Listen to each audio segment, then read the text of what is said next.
எவ்வளவு காற்றடிச்சாலும் எவ்வளவு புயல் அடித்தாலும் இன்னும் கவலையே வேண்டாங்க. உங்களோட அகல் விளக்கு நிதானமாக நின்று எரியணுமா? அப்போ உங்களுக்கான வீடியோ தான் இது. கண்டிப்பாக ஸ்கிப் பண்ணாமல் பாருங்கள். கார்த்திகை தீபத்தன்று என்னென்ன டிப்ஸ் எல்லாம் ஃபாலோ பண்ணணும், எப்படி நம்மளுடைய அகல் விளக்கு எண்ணெய் கசியாமல் நல்ல நிதானமாக எரியதுக்காக டிப்ஸ் எல்லாம் சொல்லியிருக்கேன். வாங்க வீடியோக்குள்ளே போய் ஒவ்வொரு டிப்ஸாக நம்ம தெரிஞ்சுக்கலாம். கார்த்திகைக்காக நம்ம விளக்கேற்றதுக்காக நம்ம வீட்டில் பழைய மண் விளக்கும் வச்சுருப்போம், புது மண் விளக்கும் வாங்கி வச்சுருப்போம். பழைய மண் விளக்கை போன வருஷமே நாங்கள் க்ளீன் பண்ணி எடுத்து வச்சுருப்போம். அப்படியே எடுத்து வச்சுருந்தாலும் இந்த வருஷம் நீங்கள் என்ன பண்ணணும் அப்படின்னு பார்த்தீங்கன்னா, அந்த பழைய மண் விளக்கெல்லாம் எடுத்து குறைஞ்சது ஒரு 2 மணி நேரமாவது தண்ணியில் போட்டு வச்சு இருக்கணும்.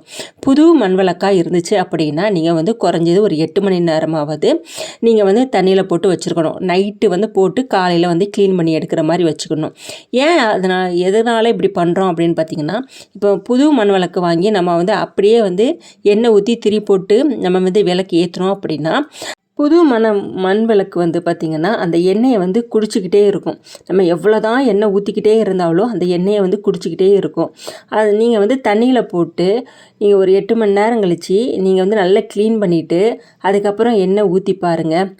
எண்ணெய் குடிக்கவே குடிக்காதுங்க. பழைய மண் விளக்காக இருந்தாலும் நீங்கள் ஒரு 2 மணி நேரமாவது தண்ணியில் போட்டு நீங்கள் எடுத்து வைக்கணும். சில சமயம் பழைய மண் விளக்குலேயும் அந்த எண்ணெய் கசிவுத்தன்மை இருக்கும். இதேமாரி நம்ம தண்ணியில் போட்டு எடுக்கும்போது கண்டிப்பாக அந்த எண்ணெய் கசிவுத்தன்மைகள்லாம் இருக்கவே இருக்காது. கண்டிப்பாக இந்த டிப்ஸை உங்களுக்கு தெரியல அப்படின்னா தெரிஞ்சு வச்சுக்கோங்க. நம்ம அடுத்ததாக பார்க்கக்கூடிய டிப்ஸ் நம்பர் 2 என்னென்னு பார்த்தீங்கன்னா, விளக்குகள் எல்லாத்தையும் தண்ணியிலேருந்து எடுத்ததுக்கு அப்புறம் இந்த டிப்ஸை ஃபாலோ பண்ணுங்கள்.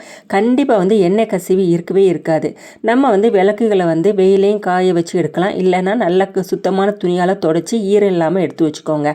இப்போ 2 முறைகளில் எண்ணெய் கசிவு இல்லாமல் இருக்கிறதுக்கு நான் சொல்லி கொடுத்துருக்கேன். ஃபஸ்ட்டு முறை என்னன்னு பார்த்தீங்கன்னா, நம்ம வீட்டில் நெயில் பாலிஷ் கிடைக்கும். அந்த நெயில் பாலிஷை எடுத்துகிட்டு நீங்கள் உள்பக்கம் இல்லை அப்படின்னா வெளிப்பக்கம் இந்த 2 இடத்துல ஏதாவது ஒரு பக்கத்தில் நெயில் பாலிஷ் பூசி விட்டீங்க அப்படின்னா கசிவிற அது சின்ன சின்ன அடைப்புகள் ஓட்டைகள் இருந்தது அப்படின்னா இந்த நெயில் பாலிஷ் வச்சு நம்ம தடவும் போது சுத்தமாக அதை அடைப்பட்டுரும். இந்த எண்ணெய் கசிவு இருக்கவே இருக்காது.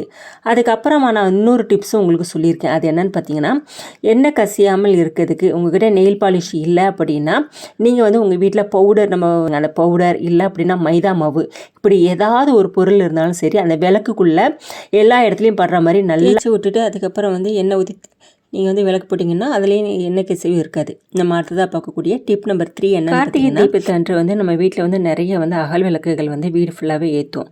அப்போ விளக்குகளுக்கு மஞ்சள் குங்குமம் வைக்கிறோம் அப்படின்னா நம்ம கைகளால் யூஸ் பண்ணி வைப்போம். அப்போ ரொம்ப நேரம் ஆகும்.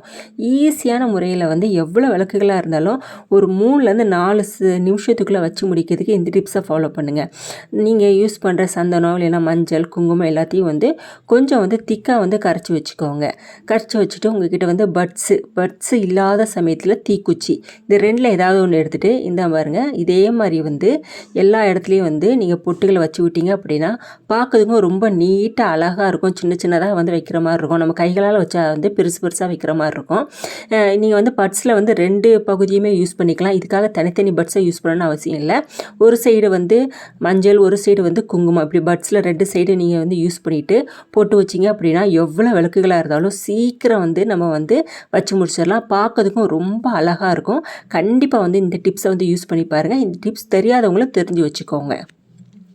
கார்த்திகை தீபத்தன்று விளக்குகளுக்கு எண்ணெய் ஊற்ற இதே மாதிரி பாட்டில், குறுகிய வடிவிலான சின்னதாக ஹோல் இருக்கிற இதே மாதிரி பாட்டில் எடுத்து, ஆயில் கண்டெய்னர் எடுத்து நீங்கள் எண்ணெய் ஊற்றுனீங்க அப்படின்னா கீழே சிந்தவும் சிந்தாது, நம்மளுக்கு எந்த ஒரு டென்ஷனும் இல்லை. அப்படி இதே மாதிரி பாட்டில் இல்லை அப்படின்னா குட்டி குட்டியாக நம்ம வீட்டில் கரண்டி இருக்கும் பாருங்கள், அதெல்லாம் யூஸ் பண்ணி நீங்கள் விளக்கில் எண்ணெய் ஊற்றுனீங்க அப்படின்னா கீழே ஒரு சொட்டு கூட சிந்தவும் சிந்தாது.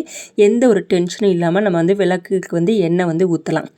நம்ம அடுத்த பார்க்கக்கூடிய டிப் நம்பர் 5 என்னென்னு பார்த்தீங்கன்னா, இப்போ விளக்குகளை எண்ணெய்லாம் ஊற்றுனதுக்கப்புறம் திரி போடும்.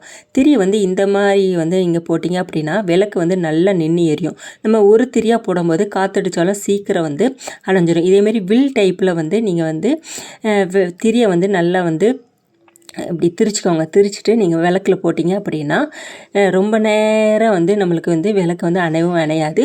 பார்க்கறதுக்கும் சூப்பராக வந்து அழகாக இருக்கும். இப்போ பாருங்கள், இப்படி செஞ்சு நான் வந்து எல்லா விளக்குலையும் போட்டு வச்சுருக்கேன். பார்க்கறதுக்கும் நல்லா நீட்டாக இருக்குது பாருங்கள். கண்டிப்பாக வந்து இதேமாரி வந்து திரியை திரிச்சு போட்டிங்க அப்படின்னா எவ்வளோ காற்றே அடித்தாலும் வந்து உங்களுடைய விளக்கு வந்து அணையவே அணையாது. கண்டிப்பாக வந்து ட்ரை பண்ணி பாருங்கள். நம்ம அடுத்தா பார்க்கக்கூடிய டிப் நம்பர் 6 என்னென்னு பார்த்தீங்கன்னா, சில சமயங்களில் வந்து எண்ணெய் வந்து கீழே சிந்திருச்சு அப்படின்னா டென்ஷனே வேண்டாங்க. இந்த மாதிரி முறையில் வந்து நீங்கள் வந்து எண்ணெயை வந்து ரொம்ப ஈஸியாக வந்து கஷ்டமே படாமல் எந்த ஒரு பிசுப்பு தன்மையும் இல்லாமல் வந்து நீங்கள் க்ளீன் பண்ணலாம்.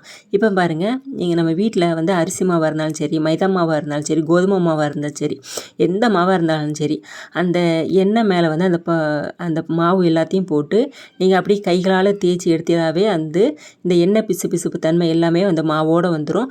ஈஸியான முறையில் வந்து நம்ம க்ளீன் பண்ணலாம். அதுக்கப்புறம் வந்து ஒரு துணியை வச்சு நல்லா தொடச்சி விட்டாவே அந்த இடத்துல வந்து எண்ணெய் சிந்தின கசிவு எதுவுமே இருக்கவே இருக்காது. பிசு தன்மையும் இருக்கவே இருக்காது. கண்டிப்பாக வந்து இந்த டிப்ஸை வந்து யூஸ் பண்ணி பார்த்துட்டு எப்படி இருந்துச்சு எனக்கு கமெண்ட் பாக்ஸில் வந்து சொல்லுங்கள்.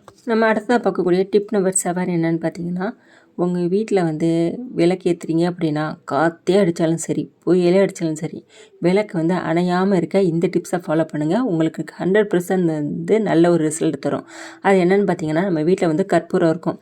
அதை வந்து ஒரு 2-3 இதையும் வந்து நல்லா வந்து நசுக்கி விட்டுட்டு அதுக்கப்புறம் பார்த்தீங்கன்னா நம்ம சாம்பிராணி. இப்போ வந்து நீங்கள் வந்து விளக்கு ஏற்றுறதுக்கு முன்னாடி உங்கள் விளக்கில் உள்ள திரியில் வந்து இதை வந்து நல்லா வந்து தடவி விடுங்க. எல்லா இடத்துலையும் நுனியில் வந்து தடவி விடுங்க. தடவி விடும்போது என்ன ஆகும்னு பார்த்தீங்கன்னா, உங்களுடைய விளக்கு வந்து டக்குன்னு வந்து பிடிச்சிரும். அதுக்கப்புறம் வந்து எவ்வளோ காற்றடிச்சாலும் சரி, உங்கள் விளக்கு வந்து அணையவே அணையாதுங்க. கண்டிப்பாக வந்து இந்த கார்த்திகை தீபத்தன்று இந்த டிப்ஸ் வந்து உங்களுக்கு ரொம்ப ரொம்ப பயனுள்ளதாக இருக்கும். கண்டிப்பாக வந்து ட்ரை பண்ணி பாருங்கள். கார்த்திகை தீபத்தன்று நீங்கள் வந்து பூஜை அறையில் வந்து விளக்கு ஏற்ற போகிறீங்க அப்படின்னா, சாதாரணமாக வந்து தரையில் வைக்காமல் ஒரு 4-5 விளக்கு வந்து சேர்த்து வைக்க போகிறீங்க அப்படின்னா, அடியில் வந்து ஒரு தட்டு வச்சு வந்து நீங்கள் விளக்கு ஏற்றுங்க. இல்லை அப்படி தட்டு இல்லை, நாங்கள் வந்து கீழே தான் வைக்க முடியும் சூழ்நிலை அப்படின்னா, ஒரு கோலமாவது கீழே போட்டு அதுக்கப்புறம் வந்து விளக்குகள் ஏற்றுங்க. இதேமாரி விளக்குகள் வந்து நீங்கள் வைக்கும்போது உங்களுக்கு வந்து பார்க்கறதுக்கும் நல்ல நீட்டாக இருக்கும். நம்ம வந்து விளக்குகளை என்றைக்குமே வந்து தரையில் வைக்கிறதோட இதேமாரி தட்டில் வைக்கும்போது நம்மளுக்கு ரொம்ப ரொம்ப நல்லது. கார்த்திகை தீபத்தன்று இந்த டிப்ஸ் எல்லாம் நீங்கள் பயன்படுத்துங்க. உங்களுக்கு வந்து இந்த டிப்ஸ் எல்லாமே வந்து யூஸ்ஃபுல்லான டிப்ஸாக இருக்கும். கண்டிப்பாக வந்து ட்ரை பண்ணி பார்த்துட்டு எப்படி இருந்துச்சு எனக்கு கமெண்ட் பாக்ஸில் வந்து சொல்லுங்கள். என்னுடைய வீடியோ உங்களுக்கு பிடிச்சிருந்தது அப்படின்னா என்னுடைய சேனலை வந்து லைக் பண்ணுங்கள், ஷேர் பண்ணுங்கள், கமெண்ட் பண்ணுங்கள். தேங்க்யூ ஃபார் வாட்சிங்.